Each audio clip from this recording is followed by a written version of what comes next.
जय जगन्नाथ। तो आउ गोटे नुआ वीडियो को आपण मानक स्वागत। तो आज आपण मान पई आउ गोटे नुआ वीडियो नहीं कि आसी जहाँकि ओडिशा द्वारा आपण मानकर को गवर्नमेंट जॉब आपण को अधिका फायदा बा आपण मानकर कम सैलरी कम एजुकेशन एवं जो कम एज एवं सैलरी आपण मानकर कौन कौन रही तो ए विषय रे आमे आज कथा हेबा। तो आपण मानकर ओडिशा गवर्नमेंट तरफरु ए 2024 जून मासरे जो जो जॉब लिस्ट रही से सबू देखी नबा। तो प्रथमे तो आपण माने जदि चैनल नुआ अछंती ताले चैनल को सब्सक्राइब करंतु एवं लाइक शेयर कमेंट करबा को जमारो भूलिबेनी।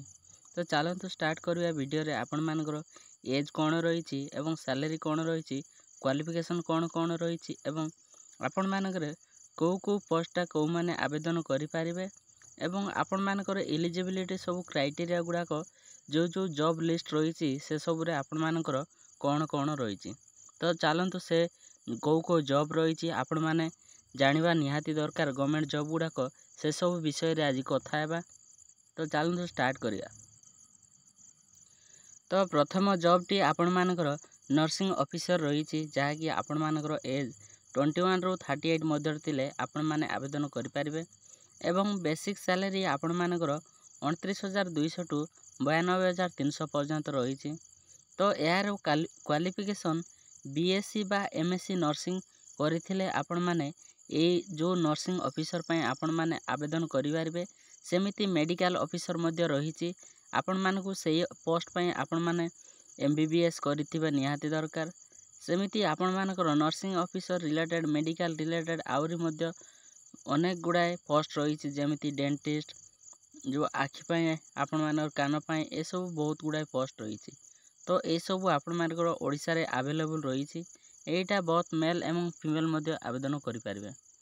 नेक्स्ट रही आपण मानकर जूनियर असिस्टेंट पोस्ट एटा आपण मानकर एज 21 रु 38 मध्य थिले आपण माने आवेदन करि पारिबे एवं सैलरी आपण मानकर 19,900 टू 63,200 पर्यंत रही। तो आपण मानकर एही पोस्ट पय आपण डिग्री क्वालिफाई करथिले आपण माने एही पोस्ट आवेदन करि पारिबे। एही पोस्ट आपण बहुत मेल एवं फीमेल कैंडिडेट आवेदन करि पारिबे। नेक्स्ट पीओ रही आपण मानकर ए सब जहा रही एटा हमरो ओडिशा गवर्नमेंट तरफरु जेमिति ओडब्ल्यूएससी ओट्रिपलएससी ओपीएससी ओएबी एसएसबी ओडिशा ए सबू कंडक्ट करुच्ची आपण मानकर जते सब पोस्ट मु आज दउची आपण मानको से सब। तो जदि रिसेंट पोस्ट बाहरी से सब जानिबा पय हेले आपण माने वीडियो रे शेष पर्यंत देखंतु जा द्वारा वर्तमान को पोस्टा आवेदन चली से सब मध्य आमे कहिबा। तो वीडियोटा शेष पर्यंत देखंतु एवं लाइक शेयर कमेंट करबा को जमारो भूलिबेनी। तो यही पोस्टा रिसेंटली ओट्रिपलएससी कंडक्ट करथिला पीओ एवं जूनियर असिस्टेंट ता। तो एथिरे आपण मानकर एजटा 21 रु 38 मागिची एवं सैलरी 21,700 टू 69,100 रही। आपण मानकर क्वालिफिकेशन डिग्री रही एवं एटा बहुत मेल एवं फीमेल कैंडिडेट आवेदन करि पारिबे। तापरे आपण मानकर MPHW multipurpose health worker male एवं फीमेल दी जन पय मध्य रही। तो एटा बहुत मेल एवं फीमेल कैंडिडेट आवेदन करि पारिबे। तो अलगा अलगा क्राइटेरिया रही आपण मानकर मेल एवं फीमेल मानक पय। तो एज आपण मानकर 21 रु 38 रही एवं सैलरी 21,700 टू 69,100 पर्यंत रही। एही पोस्टा आपण माने +2 साइंस प्लस आपण फार्मेसी करथिबे कोनोसी डिप्लोमा बा मेडिकल लाइन रे ताहेले एही पोस्टा आपण माने बहुत मेल एवं फीमेल कैंडिडेट आवेदन करि पारिबे। नेक्स्ट रही फॉरेस्टर पोस्टा फॉरेस्टर आपण मानकर 18 रु 38 वर्ष मध्य थिले आपण माने आवेदन करि पारिबे एवं सैलरी आपण मानकर 19,900 टू 63,200 पर्यंत रही। क्वालिफिकेशन आपण मानकर एठिरे +2 साइंस मागिची। तो जदि आपण +2 साइंस क्वालिफाई एइचंती ताले आपण माने एही पोस्ट पय एलिजिबल एही पारिबे। बहुत मेल एवं फीमेल आवेदन करि पारिबे। नेक्स्ट रही आपण मानकर फॉरेस्ट गार्ड पोस्टा एही पोस्टा मध्य आपण मानकर 18 रु 38 वर्ष मध्य थिले आपण माने एही पोस्टा आवेदन करि पारिबे एवं ସରି 18 ରୁ 38 ନୁହଁ 18 ଟୁ 32 ବର୍ଷ ମଧ୍ୟରେ ଥିଲେ ଏହି ପୋଷ୍ଟ ମଧ୍ୟ ଆବେଦନ କରିପାରିବେ। ଏଇଟା ଆପଣମାନଙ୍କର SC ST ଯେଉଁ କ୍ରାଇଟେରିଆ ରହିଛି ସେଥିରେ ଆପଣମାନଙ୍କର ଏଜ୍ ରିଲାକ୍ସେସନ୍ ମଧ୍ୟ ଡିପେଣ୍ଡ କରେ। ପ୍ଲସ୍ ଆପଣମାନଙ୍କର ସାଲେରୀ 19,900 ଟୁ 63,200 ପର୍ଯ୍ୟନ୍ତ ରହିଛି। ଆପଣମାନଙ୍କର କ୍ୱାଲିଫିକେସନ୍ 10th ରହିଛି। ବୋଥ୍ ମେଲ୍ ଏବଂ ଫିମେଲ୍ କ୍ୟାଣ୍ଡିଡେଟ୍ ଆବେଦନ କରିପାରିବେ। ନେକ୍ସଟ ଆପଣମାନଙ୍କର RI ରହିଛି ଯାହାକି ରେଭିନ୍ୟୁ ଇନ୍ସପେକ୍ଟର। ଏହି ପୋଷ୍ଟଟା ଆପଣମାନଙ୍କର 20 ରୁ 38 ବର୍ଷ ମଧ୍ୟରେ ଥିଲେ ଆପଣମାନେ ଆବେଦନ କରିପାରିବେ। ସାଲେରୀ ଆପଣମାନଙ୍କର 34,400 ରୁ 1,12,400 ପର୍ଯ୍ୟନ୍ତ ରହିଛି। ତ ଆପଣମାନଙ୍କର କ୍ୱାଲିଫିକେସନ୍ ଏଇଟା ଡିଗ୍ରୀ ରହିଛି। ତ ଆପଣ +3 ଆର୍ଟ୍ସ ସାଇନ୍ସ କମର୍ସ ଯାହା ବି କରିଥିଲେ ଆପଣମାନେ ଏଇସବୁ ପୋଷ୍ଟ ଆବେଦନ କରିପାରିବେ ଏବଂ ଏଇଟା ବୋଥ୍ ମେଲ୍ ଏବଂ ଫିମେଲ୍ କ୍ୟାଣ୍ଡିଡେଟ୍ ଆବେଦନ କରିପାରିବେ। ତାପରେ ARI ରହିଛି ଯାହାକି ଆସିଷ୍ଟାଣ୍ଟ ରେଭିନ୍ୟୁ ଇନ୍ସପେକ୍ଟର। ଏଥିରେ ମଧ୍ୟ ଆପଣମାନଙ୍କର ଏଜ୍ଟା 20 ରୁ 38 ବର୍ଷ ମଧ୍ୟରେ ଥିଲେ ଆପଣମାନେ ଆବେଦନ କରିପାରିବେ ଏବଂ ଏହାର ସାଲେରୀ ପ୍ୟାକେଜ୍ ଆପଣମାନଙ୍କର ମନ୍ଥଲି 19,900 ଟୁ 63,200 ପର୍ଯ୍ୟନ୍ତ ରହିଛି ଏବଂ ଆପଣମାନଙ୍କର ଏଜୁକେସନ୍ କ୍ୱାଲିଫିକେସନ୍ ଡିଗ୍ରୀ ରହିଛି। ବୋଥ୍ ମେଲ୍ ଏବଂ ଫିମେଲ୍ କ୍ୟାଣ୍ଡିଡେଟ୍ ଆବେଦନ କରିପାରିବେ। ନେକ୍ସଟ ରହିଛି ଆମିନ୍ ପୋଷ୍ଟଟା ଆପଣମାନଙ୍କର ମଧ୍ୟ ଡିଟେଲ୍ସ RI ଆମିନ୍ ତାପରେ ARI ସେମ୍ ରହିଛି। ଆପଣମାନଙ୍କର ଫରକ ଏତିକି ଯେ ଗୋଟେ RIର ଟିକେ ସାଲେରୀ ଅଧିକା ତ ଏବଂ କ୍ୱାଲିଫିକେସନ୍ ମଧ୍ୟ। ଏଜ୍ ଆପଣମାନଙ୍କ ଆମିନ୍ ପାଇଁ 20 ରୁ 38 ମଧ୍ୟରେ ରହିଛି ଏବଂ ସାଲେରୀ 18 ରୁ 56,200 ଯାଏଁ ରହିଛି ଏବଂ କ୍ୱାଲିଫିକେସନ୍ ଆପଣମାନଙ୍କର +2 ଆର୍ଟ୍ସ ସାଇନ୍ସ ଯାହା ବି କମର୍ସ କରିଛନ୍ତି ଯାହା ବି ଆପଣ +2 କରିଥାନ୍ତି ତାହେଲେ ଏହି ପୋଷ୍ଟଟା ଆବେଦନ କରିପାରିବେ।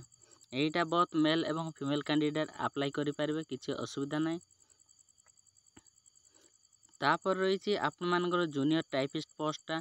ତ ଜୁନିୟର ଟାଇପିଷ୍ଟଟା ଆପଣମାନଙ୍କର ବେସିକାଲି ଏଇଟା ମେନଲି ଏଜୁକେସନ୍ ଏବଂ ଯେଉଁ ରହିଛି ଜଜ୍ ଏଗୁଡ଼ାକରେ ପୋଷ୍ଟଟା ରହିଛି।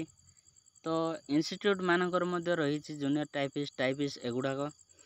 ତ ଏଥିରେ ଆପଣମାନଙ୍କର ଏଜ୍ଟା 18 ରୁ 32, ଏଠିରେ ଭୁଲରେ ଲେଖା ହେଇଛି 28 ଟୁ 32। ସୋ ଆପଣମାନଙ୍କର ଜୁନିୟର ଟାଇପିଷ୍ଟ ପାଇଁ 18 ରୁ 32 ବର୍ଷ ମଧ୍ୟରେ ଥିଲେ ଆପଣମାନେ ଆବେଦନ କରିପାରିବେ ଏବଂ ସାଲେରୀ 19,900 ଟୁ 63,200 ପର୍ଯ୍ୟନ୍ତ ରହିଛି ଏବଂ କ୍ୱାଲିଫିକେସନ୍ ଆପଣମାନଙ୍କର ଡିଗ୍ରୀ ରହିଛି +3 ସାଇନ୍ସ ଆର୍ଟ୍ସ କମର୍ସ ଯାହା ବି କରିଥାନ୍ତୁ ନା କାହିଁକି ଆପଣମାନେ ଏହିସବୁ ପୋଷ୍ଟ ଆବେଦନ କରିପାରିବେ। ବୋଥ୍ ମେଲ୍ ଏବଂ ଫିମେଲ୍ କ୍ୟାଣ୍ଡିଡେଟ୍ ଆବେଦନ କରିପାରିବେ, କିଛି ଅସୁବିଧା ନାହିଁ। ନେକ୍ସଟ ରହିଛି ଜୁନିୟର କ୍ଲର୍କ। ଜୁନିୟର କ୍ଲର୍କ ପାଇଁ ଆପଣମାନଙ୍କର ଏଜ୍ 18 ରୁ 32 ବର୍ଷ ମଧ୍ୟ ରହିଛି ଏବଂ ଏହାର ସାଲେରୀ ମଧ୍ୟ 19,900 ଟୁ 63,200 ପର୍ଯ୍ୟନ୍ତ ହିଁ ରହିଛି। ଏହି ପୋଷ୍ଟ ପାଇଁ ମଧ୍ୟ ଆପଣମାନଙ୍କର କ୍ୱାଲିଫିକେସନ୍ ଡିଗ୍ରୀ ରହିଛି। ଆପଣ ଯେଉଁ ବି କୋର୍ସ କରିଥାନ୍ତୁ ଯେଉଁ ଡିଗ୍ରୀରୁ ଉପରେ କରିଛନ୍ତି ତାହେଲେ ଆପଣମାନେ ଆବେଦନ କରିପାରିବେ। ପ୍ଲସ୍ ଆପଣମାନେ PGDCA ବା କୌଣସି ଡିପ୍ଲୋମା କୋର୍ସ ଇନ୍ କମ୍ପ୍ୟୁଟର କରିଥିବେ ତାହେଲେ ଯାଇ ଆବେଦନ କରିପାରିବେ। ମେଲ୍ ଫିମେଲ୍ ସମସ୍ତେ ଇଲିଜିବୁଲ୍ ହେଇପାରିବେ। ତାପରେ ଆପଣମାନଙ୍କର ରହିଛି ଷ୍ଟେନୋଗ୍ରାଫର ପୋଷ୍ଟଟା ଆପଣମାନଙ୍କର ମେନଲି କୋର୍ଟରେ ହିଁ ଆପଣମାନଙ୍କର ଏଇସବୁ ଭ୍ୟାକେନ୍ସିଟା ବାହାରେ ଏବଂ ଏଜ୍ ଆପଣମାନଙ୍କର 18 ରୁ 32 ବର୍ଷ ମଧ୍ୟରେ ରହିଛି ଏଇ ପୋଷ୍ଟ ଆବେଦନ କରିବାକୁ ଏବଂ ସାଲେରୀ 25,500 ଟୁ 81,500 ପର୍ଯ୍ୟନ୍ତ ରହିଛି। ଯଦି ଆପଣ +3 କରିଛନ୍ତି ଯେକୌଣସି ଅନର୍ସରେ ବି ତାହେଲେ ଆପଣମାନେ ଆବେଦନ କରିପାରିବେ ଏବଂ ବୋଥ୍ ମେଲ୍ ଏବଂ ଫିମେଲ୍ କ୍ୟାଣ୍ଡିଡେଟ୍ ଆବେଦନ କରିପାରିବେ। ତାପରେ ଓଡ଼ିଶା ପୋଲିସ ରହିଛି। ଓଡ଼ିଶା ପୋଲିସରେ ମଧ୍ୟ ଆପଣମାନଙ୍କର SI କନଷ୍ଟେବଲ୍ ASI ଏସବୁ ବହୁତ ଭ୍ୟାକେନ୍ସି ବା ବହୁତ ପୋଷ୍ଟ ରହିଛି ଆପଣମାନଙ୍କର। ତ ଏସବୁ ପୋଷ୍ଟକୁ ଆବେଦନ କରିବାକୁ ହେଲେ ଆପଣମାନଙ୍କର 18 ରୁ 25 ବର୍ଷ ମଧ୍ୟରେ ରହିବା ଦରକାର। ତ ଷ୍ଟାର୍ଟିଂ ଆପଣମାନଙ୍କର ମନ୍ଥଲି ସାଲେରୀ 21,700 ଟୁ 63,200 ପର୍ଯ୍ୟନ୍ତ ରହିଛି ଯାହାକି କନଷ୍ଟେବଲ୍ ଏବଂ SI ଏସବୁ ମାନଙ୍କ ପାଇଁ।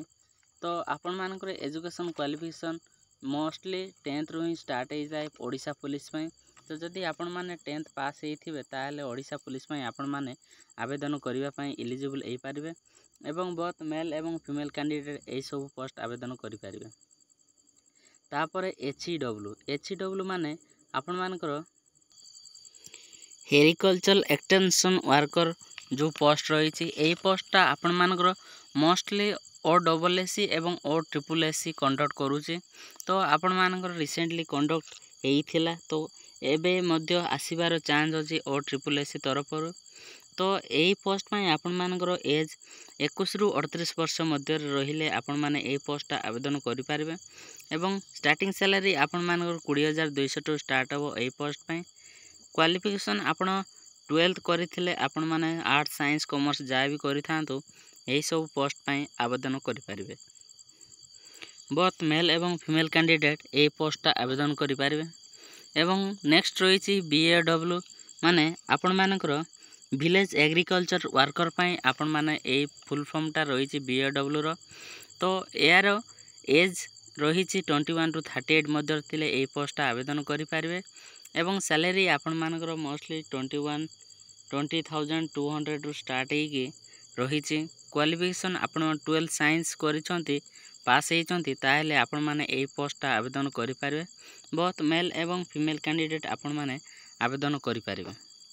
तापर SFS माने स्टैटिस्टिकल फील्ड सर्वेयर पाई आपण मानकर रिसेंटली आपण मानकर OSSC कंडक्ट करिछि। तो यार एग्जाम बहुत शीघ्र एभागु जाउछि।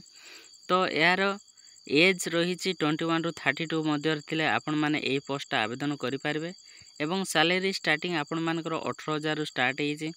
एजुकेशन क्वालिफिकेशन आपणकर +2 रही। तो +2 पास होइचंती ताहेले आपण माने एही सब पोस्टा आवेदन करि पारिबे एवं बोथ मेल एवं फीमेल कैंडिडेट एही पोस्टा आवेदन करि पारिबे। तापर ICDS सुपरवाइजर एटा केवल फीमेल कैंडिडेट मान पई रही, मेल पई मध्य रही एवं एज आपण मानकर 21 रु 38 वर्ष मध्य रही। सैलरी 35,400 टू 1,12,400 पर्यंत रही जहाँकि ओडिशा पई एवं क्वालिफिकेशन आपण मानकर डिग्री रही। तो जदि +3 करिसंती आपण माने ताहेले एही पोस्टा आवेदन करि पारबे। जो भी कोर्स करिथांतु ना कहीं आपण माने आर्ट्स साइंस कॉमर्स जा भी करिथांतु आपण माने एही पोस्ट पई एलिजिबल होई पारबे। तापर रही टीचर पई आपण मानकर बहुत गुड़ाए रही। तो जेमिति PGT TGT upper primary lower primary high school एमिति बहुत रही। तो मिनिमम आपण मानकर एज 18 रु 38 वर्ष मध्य थिले आपण माने टीचिंग पई एलिजिबल होई पारिबे एवं सैलरी किछि कहि हबनी काइना आपण मानकर PGT पई अलगा TGT पई अलगा एवं OAB बहुत कंडक्ट करूची। तापरे OPSC OSSC प्रिंस OSSC ए सब टीचर कंडक्ट करूची। तो मिनिमम आपण 12 सहित BEd किंबा आपण मानकर CTET CT तापरे MEd ए सब क्वालिफिकेशन रही। तो मोस्टली आपण मानके जदि टीचर एबा को चाहउछंती ताले 12th पास ए कि आपण CT करथिबे ताहेले आपण माने गोडे प्राइमरी स्कूल रे टीचर हे पारिबे। हाई स्कूल टीचर एबा को आपण माने ग्रेजुएशन करी BEd करथिबे ताहेले आपण माने हाई स्कूल टीचर हे पारिबे। तो जदि ऊपर लेवल रे जीवा को चाहउछंती ताहेले आपण माने मास्टर डिग्री सहित BEd किंबा आउ कौन से टीचिंग कोर्स करथिले मध्य आपण माने ए सब जो +3 PG लेवल रे आपण माने पढ़ी पारिबे एवं PhD मध्य करथिले आपण माने ऊपर लेवल जहा कि हाई यूनिवर्सिटी मानकरे आपण माने टीचिंग पोस्टा पाई पारिबे जेमिति लेक्चरशिप रही असिस्टेंट ए सब पोस्ट आपण माने पाई पारिबे। तापरे रही आपण मानकर बहुत गुड़ाए जॉब रही। वीडियोटा बहुत लंबा हो तो कमेंट बॉक्स रे कमेंट करंतु आपण माने को जॉब अपेक्षा करिसंती तो आपण मानकु सब लिस्टटा दे देबी। तो टेलीग्राम रे लिंक जॉइन नहीं जाऊँ आपण माने सेहिटु पाई पारिबे सब डिटेल्स एवं आपण मानकर रिसेंटली को जॉब बाहरी तार डिस्क्रिप्शन बॉक्स रे आपण मानकु मिल जिवो रिसेंटली बाहर जॉब पोस्ट गुड़ाक सेहिटु आपण देखि नेबे। रिसेंटली अपलोड कर दिए 2-3 दिन होइछि बाहर की से जॉब गुड़ाक।